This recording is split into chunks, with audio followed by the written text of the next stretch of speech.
In this video, I'm going to be breaking down one of my bootcamp clients' infield footage, which part of what I do if you take a bootcamp with me is I film you, and so long as you're okay with that, but I film you, and we then go over that footage so that you can see from a third-person perspective what it looks like when you're approaching women. So you can see all the things you're doing well, and actually you'll see a lot of girls liked you, and you might have these negative beliefs that, oh, every girl I approach is not interested. Some clients are shocked how well the girls they approach are responding to them. So that's one aspect, but also seeing the things that you need to improve on, the things you need to work on. Some clients are shocked when they see how quiet they are, how mild they are, how their approaches just have no energy, no impact on the girls they're talking to, and then it becomes very clear what they need to change to get better results. So this is probably the single most powerful tool for becoming aware of your sticking points, finding out what are the things that are holding you back, and getting a lot of emotional leverage, feeling this like, holy shit, I should be doing better. Like, I can do better than that. I don't want to be that guy. I want to improve. And giving you the emotional leverage to make that change. So we're going to go over some infield clips, and I'm going to break it down with my client so he can comment and, make his inputs as well, so you can see what that's like.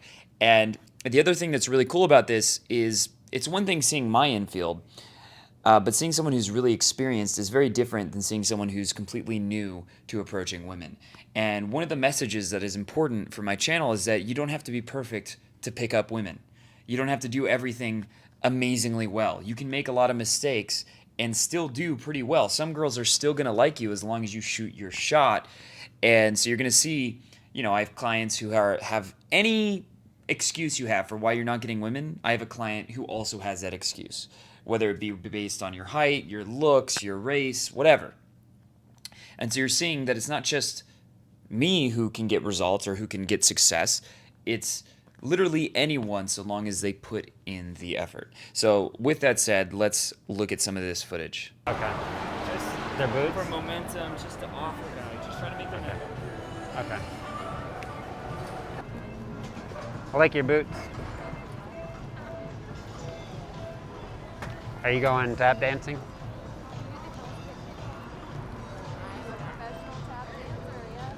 Oh, that's a good guess. Huh? That was a good guess. Where you guys from? See? Oh, now look. Are you guys all from the same area? Where is that? What is it? Oh, cool. Have a good night. So what are your thoughts on that approach? What did you notice? I think I persisted with the open. Denton always getting in the way. You need help? Now you gotta go to your threesome orgy party, bro. Well, we don't know. It could be a foursome too. Yeah, so we don't want to Well, look, dude, you gotta get on Jamal. You gotta get on Jamal's level and get, what is it, a 6-some, 5-some, 7-some? All those girls he's constantly pulling, those fives. I mean, if you add enough fives up, what is it, like a 20 of that? 2 5s is a 10. That's what I always say. Okay, so thoughts on that? I felt like I persisted on the open until she started talking to me. That was good, yeah. But then immediately, and then I said, oh, I am a tap dancer. And then, oh, that was a good guess. Then I did a nervous laugh like twice. Jay, so notice that laugh that we mentioned, Yeah. where it's a laugh not out of humor, it's a laugh out of nervousness or reaction. It's a way of like acting submissive, basically. It's a way of saying you're above me and I'm not a threat. Yeah. Like you can, like I will do whatever you say. Yeah. Let me bow Like- down to you, basically. Like I think I successfully opened her there. But then as soon as I did the nervous laugh, then I took my energy down from where I got it. And then it went negative. And that's one of those things. Breaking that habit it's going to take some effort. And the way to break that habit is building awareness, is catching yourself every time you're doing it. The more aware of it you become, the more control you'll have over it. Right. And the second side to it is just as you do more approaches and get more reference experiences, you'll get less nervous tics happening because you're feeling better in your own skin. So those are the two sides. Right. That's one you want to put effort into because it's a bad habit that you just want to kill. Yeah, it's really bad. So. And I felt bad about it after I did it. Hey, ladies. Hi. How you guys doing? Good, how are you? Good. Where you guys headed? Home. You guys live here? No, we're staying at the Flamingo. Oh, that's home for now, though. Yeah. Well, Thoughts on that approach? Well, they opened. They started talking to me. That's good. Mm-hmm. I don't know. I could have been more engaging or more fun, expressive. I don't know. It's just Yeah, well, what was your tonality like? Like when you asked, what are you guys doing? What emotions were you projecting with the way you were talking? maybe sad. Almost sounds a little sad. Uncertainty. Yeah, Uncertainty. Like, what are you Yeah. guys doing? Like, you're not sure if they would want to talk to you. You don't Yeah, that's expect true. that they would like you, and Yeah. you're assuming they won't like you. So you're talking in a way that Yeah. is a self-fulfilling prophecy for them not liking you, basically. And then they laughed like, and I think that's probably why they laughed. Yeah. What are you guys doing? And your overall tonality. How much emotion or like intent was there in it? It wasn't very much. That's for sure. Not a lot, exactly. So when the girls react to you that way, it can be like, oh, it's because of my looks, or it's because. But really, in terms of the energy, doesn't it make sense the way they reacted to you? Yeah. Like if a girl came up to you with that energy, would you be like, oh my God, I'm so happy this is happening right now? Yeah. You'd be like, this is yeah. weird. What's going on? What's the Right. point of this? I would be feeling that way for sure. Exactly. I'm not really being myself. Maybe if it was your perfect 10, you would like you'd give it more of an opportunity, but you'd be like, this girl's energy is kind of off. Like, what is this, right? Especially, she's really off, but that doesn't matter to me. Right. So if you're a girl's perfect 10, you might be able to get away with that for a little bit, but ultimately, if the energy's off, that's how they're going to react. And when my energy's off, they react to me like that too. And Denton, I mean, could you say the same is true for you as girls well? always like me. They always like you. He's never been rejected in his life. Last night was kind of a rough one. And you had some reactions like that, Yeah, right? yeah. Yeah. Yeah, weed doesn't help, but yeah. Well, yeah, I get those, especially when I get sad or get in a bad emotional state. Yeah. Emotional headspace really fucks with your sets. It's hilarious How much it changes it. Oh yeah. I mean, it's ridiculous. Mhm. The fact that like I don't even think girls even notice how much it affects like their actual context. When I'm in a really happy mood, every girl likes me. Yep. But when I'm sad, no girls like me. Yeah, that's one of my best arguments against like looks being the all-important thing. I'm sure, Yeah. I'm not saying they don't matter, but the fact that when I'm in a shitty mood, almost every girl is kind of giving me a look of like mild disgust, like, what are you doing? Like, why are you talking to me? If I'm at my worst. And if I'm at my best, every single girl at the very least is attracted and enjoying the conversation. She might still say, well, I have a boyfriend. Haha, I'm sorry, I kind of wish I didn't. But they all like you when the energy is good enough. And that's something I've noticed. So the energy here is just kind of lacking intent. The Yeah. intent is to interview them. Mm-hmm. Yeah, I would agree. And the intent should at the very least be to make their day better, right? To offer value, to just express yourself and have fun. Mm-hmm. That would be the level 1 intent. Right. And that's what's missing there. And then the second side is verbally, you're just asking interview questions the whole time. Yeah. Which yeah. eventually they're going to think, well, what's the point? So you ask, where are you from? What do you do? It's okay to ask some of those questions, but you want to build on their answers rather than just question to question to question to question. Or it's a little better to make an assumption, like you look like the last one, you look like a ballet dancer or whatever, or a tap dancer. Yeah. That's more interesting because she's going to wonder, why did he think that? Right? That making an assumption is a little bit more interesting. Yeah. Yeah, that's good. So it's okay to ask some interview questions, but you don't want to get stuck on that the whole time. If you do it back to back, they start to go, what is this? Why am I being interviewed? I didn't know I was like seeking a job right now. Mm-hmm. That's how they're going to feel. hi, ladies. Hi. How are you? You enjoying that?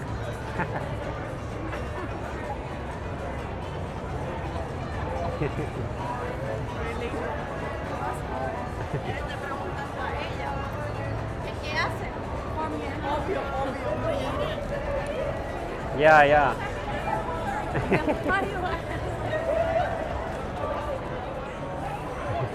Well, have a good night. All right, thoughts on that one? The nervous laugh, pretty bad. So that's something you do a lot. That's important to be aware of. But the second thing is, what was your intent in that approach? To talk to him, To talk to them for the sake of talking, right? basically, yeah. You didn't even, I don't think you even really made a compliment or something, like giving a reason. Like, I thought you looked interesting, so I wanted to meet you. You just said, Yeah. enjoying your food, and you didn't take it anywhere, and they don't know, what is this possibly leading to? Like, is there a possible endpoint? That endpoint doesn't have to be sex, but, like, it could just be the endpoint is having fun. Right.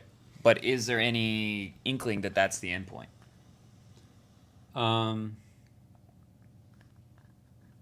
No. And that's why they reacted that way. And the same thing with the energy. Your energy wasn't really negative, but it was neutral. There wasn't much emotion in it. So it's kind of like monotone. Yeah. Right? It wasn't emotionally engaging. Talking in a monotone voice is basically like noise, whereas talking with emotion and passion is like music. Yeah. So So even now I'm talking kind of monotone, so. If the way you talk is like noise, the girls are going to react the way they would react to hearing noise. They're like, Yeah. it's mildly bothering, Yeah. right? Mildly bothersome, doesn't really add much to me. And so even the way you talk, you want to think, is it adding value? Do I have emotions in my voice? Do I have pauses? It's almost like musical quality to the way you talk. I can even now like just feel like a tension in my throat, and like just like I don't know. It's just like I'm locked up. The exercise I gave you, where you record yourself and intentionally speak with more emotion, will help a lot over time. And it's something that in your interactions, you just like push more emotion into what you're saying, Right. Okay. push more intensity into it. Hey, how are you doing? I just wanted to say your hair is really nice in the wind. So that one, actually, the way you said "hey" sounded a lot better. Yeah. Hey, like it was friendly and it had more energy behind it, and so that part was better. But then, I mean, you just kind of ran away immediately after. Yeah. Like I was expecting I was expecting a rejection, and then after I said what I said, then I did the nervous laugh, and then walked away. So instead of letting the girl reject you, you rejected yourself in advance, which is very common. I mean, that's something I still do occasionally, not nearly as much as I used to, but that's something every guy does. Their egos don't want to admit it. But when you see that, you're like, okay, I'm missing opportunities where the girl might have actually been interested, but I rejected myself. I gave up on myself. Hey, Yeah, that's cute. I just wanted to say you're really cute. I I just wanted to say you're really cute. Oh, thank you. Okay, so what do you think about that one?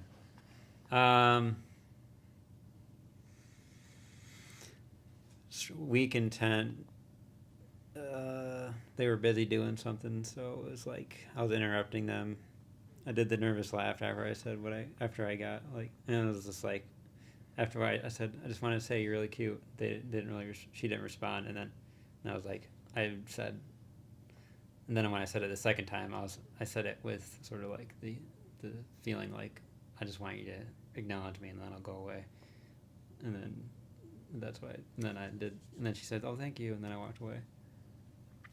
Also, they were in the middle of taking a picture or something, and usually if you see a girl, you just want to approach sooner rather than overthinking it. But if they're in a situation where it's going to be awkward, it can be okay to wait for them to finish up whatever they're doing so that you have a smoother window to approach.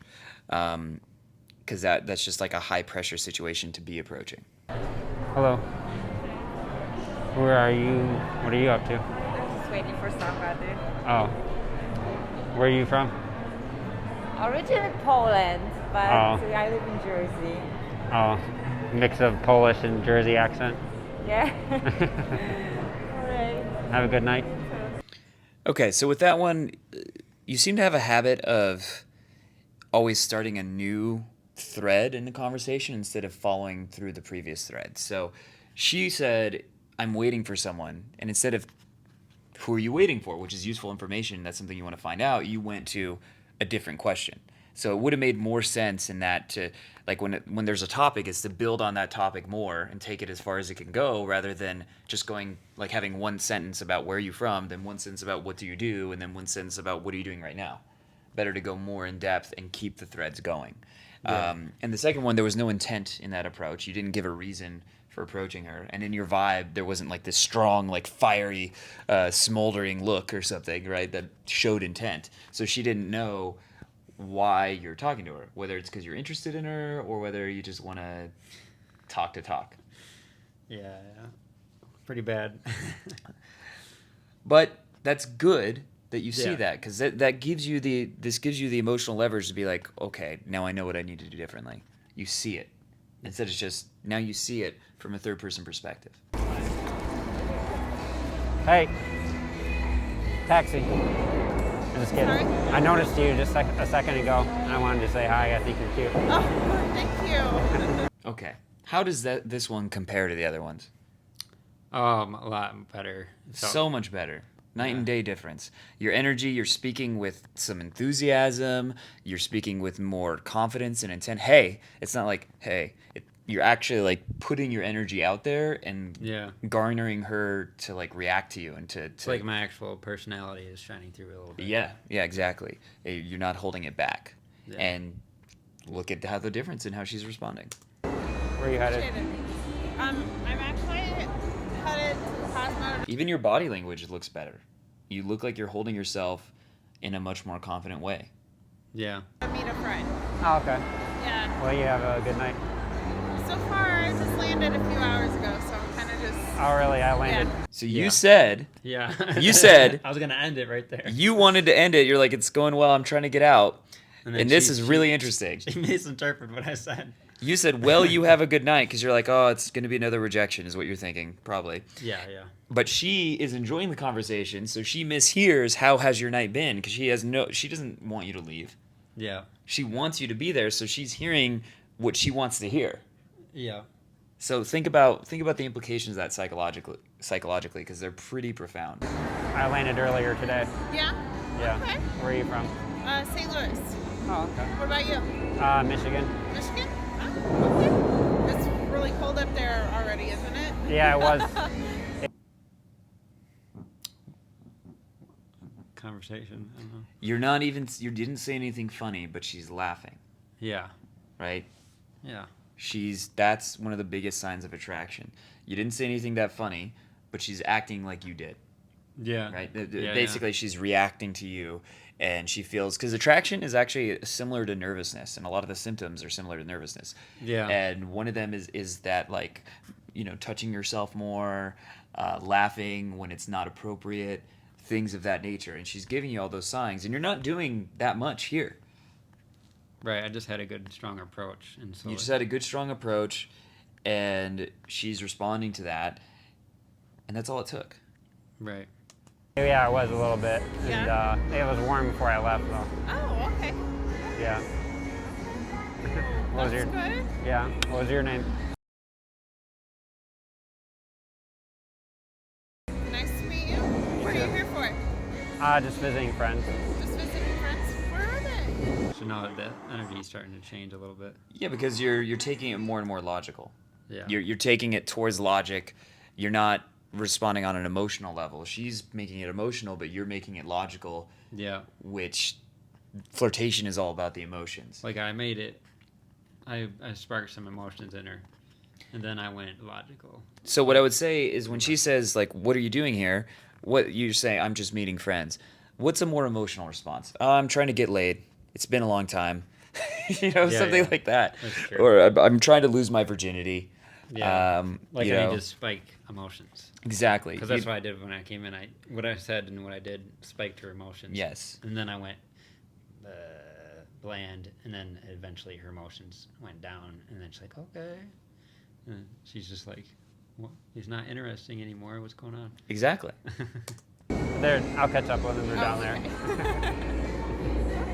Alrighty. So, yeah, I'd say there's at least, just based on the way she's reacting to you and her situation, that if the conversation kept going the way it was at first, there's a very, very high chance she would have gone to your hotel room with you. If you asked her to get a drink, she probably would have been down, and there's a extremely high chance, just based on the way she's reacting, highly likely she was interested. I'm giving her good eye contact there too. Yeah, so give yourself credit for the good too. Yeah. You're holding the eye contact, which is good. The energy, you're not taking the conversation somewhere. But if you did, this is the way a girl reacts when she's when she's considering going home with a guy. Right. When she's like open to that possibility. She's Yeah. giving you all those signs. So if you said, "Hey, why don't we get a drink?" she probably would have said yes. Now, if the energy keeps going in this direction, at some point she's going to find an excuse to leave the interaction. Well, you have a good night. Well, you too. Nice meeting you. Yeah. Well, do you want to hang out sometime? Or? I got a boyfriend and I'm Oh. just here for the weekend. Oh, that's fine. Sorry. Have a good night. Thank you though. All right. Have a good one. You too. My intuition says that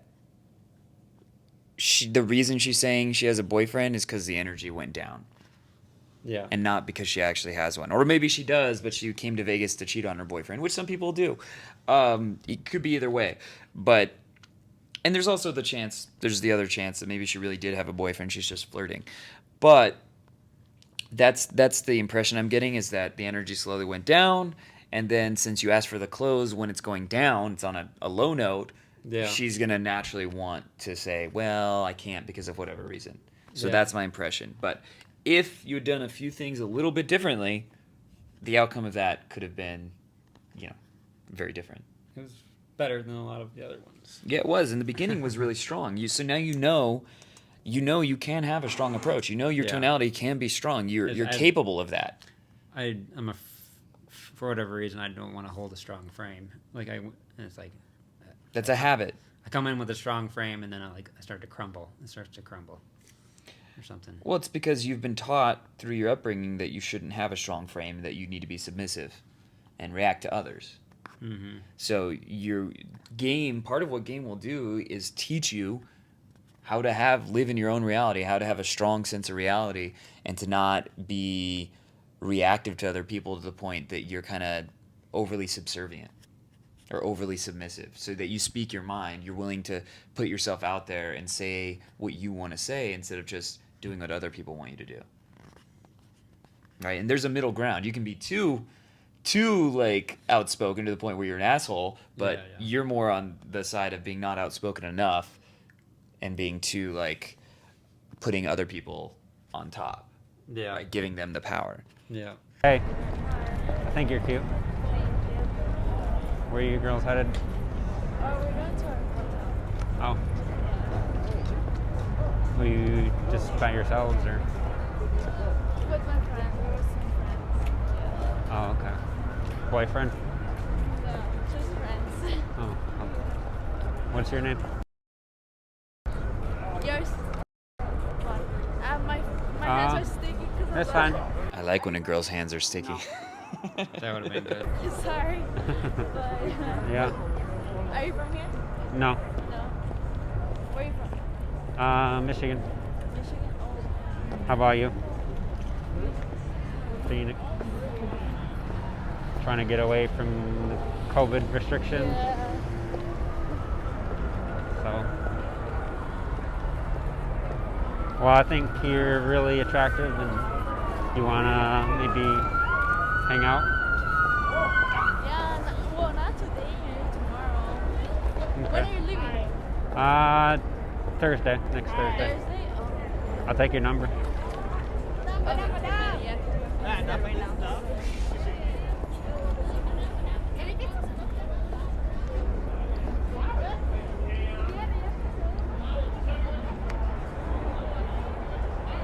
What are you doing tomorrow? I don't have any plans for tomorrow. I'll Okay. go see what I do. I'll text you. Maybe we'll get a drink or something. Yeah. Okay. Okay. What's your So number? it's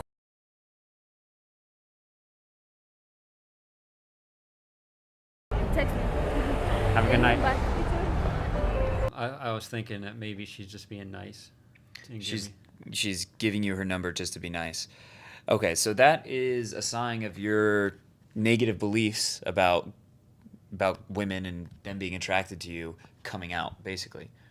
Yeah. Because look at all the evidence of that approach. She specifically made a point to say, I'm free tomorrow, I'm free the next day. Yeah. And then when you ask, what are you doing tomorrow? She said, nothing. So when a girl wants to hang out with you, that's how they react. They make themselves available. And when a girl's just giving you her number to be nice, they would do the opposite. I guess it's just because I didn't seem very charismatic. I was doing a lot of the same things I was doing when it went Yes. bad. So that wasn't your best approach, right? The other one, the opener, was a lot better. But the other side of that is sometimes a bad approach or a not ideal approach is good enough. just because I'm putting myself out there, and they Just respect because you're it. taking a shot. Yeah. Sometimes all you have to do is you take a shot, and some girls, they're just, I mean, maybe they're literally like just, horny. Or maybe they just broke up with a guy and they're like, I'm going to sleep with the next guy who talks to me. Right. Or maybe they're a nymphomaniac or what, you never know. A certain percentage of girls, just because you shoot your shot, they're going to be down. And so, yes, as you get more charismatic, as your game improves, that ratio will increase, right? More and more girls will be interested. But just shooting your shot and actually showing intent, asking for the number, or inviting a girl somewhere, that will work some of the time. That by itself is enough some of the time. It's important to remember that. That doesn't mean you shouldn't improve the way you communicate, improve like your wittiness, things like that. But just the fact that you throw yourself out there, sometimes that will be enough. It's really important to remember that. No one's going to have a 0% like success rate if they're showing intent, like saying, hey, I thought you were really cute, and then asking the girl out in some way. You're going to have a greater than 0 success rate. And there's a lot of room for improving that success rate. But even if you do a lot of things wrong, sometimes the girl will be like, yeah, why not? All right, so do you have any overarching thoughts For that one, after seeing that infield? the nervous laugh is just, I gotta eliminate the nervous laugh, and I gotta hold a stronger frame of just like going in and just showing my personality. Strong intent. Strong intent, and just and then just keep trying to like relate whatever they're saying in an emotional way, not just getting in my head and logical and thinking, oh, this is going to go bad eventually, Mm-hmm. and I'm eventually going to get rejected or whatever. So what's the simplest way? Like one of the biggest things is working on your vocal tonality, the way you speak, just adding more emotion to it. You can listen to examples like in films of guys who you think are really charismatic and learn from those, model that. You don't want to copy someone, but get inspiration from that. Yeah. And do the exercise that I gave you and practice speaking with more passion. There has to be some oomph in your voice, some emotional impact, because if they just feel robotic voice talking now, then that's not going to make, that's not going to get a girl turned on. Yeah. You're just like, that's like talking to a computer. They don't want to talk to a computer. They want to talk to someone who's emotionally riveting, who makes them feel strong emotions. So that's what you want to work on. And that's done through your pauses, your tonality, speaking maybe a little louder and then a little quieter, all those kinds of things. And that's going to make a lot of difference. Even just you don't have to be perfect at that, but even just getting to a point where you're like 20% better than you are now, it'll make a huge difference. Yeah. I hope anyone watching this found this video useful. I hope you got some good insights, and there's a good chance that some of these sticking points that you're seeing in my client, that maybe to a lesser extent, maybe to a greater extent, but you might see some of those in yourself, and hopefully this gave you good examples of how important it is the way you project your energy, the intention that you're showing with women, and how that affects the way they react to you, because it's really profound how much of a difference talking in a like robotic, boring tonality with no emotion is versus speaking with passion, versus like showing sexual intent or showing positive intent and having an emotional impact, speaking on an emotional wavelength, how big of a difference that makes. And the second one is avoiding getting too much into interview mode conversation and saying things that are emotionally relevant to girls as opposed to being like too logical, which is just It's just boring, right? It's boring, and if the girl's bored, why is she going to stay? She's probably not. So, with that said, though, you saw that some of the girls he approached did like him, and that some of his approaches were better than others, showing that even if most of your approaches aren't where you want them to be, you do have it in you to do it much better. You do have that capability. You just got to learn how to bring your most charismatic side out more, and to not let the side of you that's more repressed or more holding back, and to get rid of that. But it's totally possible, and a lot of people underestimate how much the way you control your emotions, the way you express yourself emotionally, how much of a difference that makes in the way girls respond to you. So if you enjoyed this video, make sure to subscribe to the channel and hit the bell button, because if you don't hit the bell button, you won't be notified when I release a video. And if you're interested in also taking a boot camp with me and finding out what your biggest sticking points are, finding out what's holding you back in doing a video breakdown like this, not necessarily for YouTube, maybe just for you yourself, and having me take you out, going to approach women with you, and showing you how to improve those approaches over time, then check out the link below.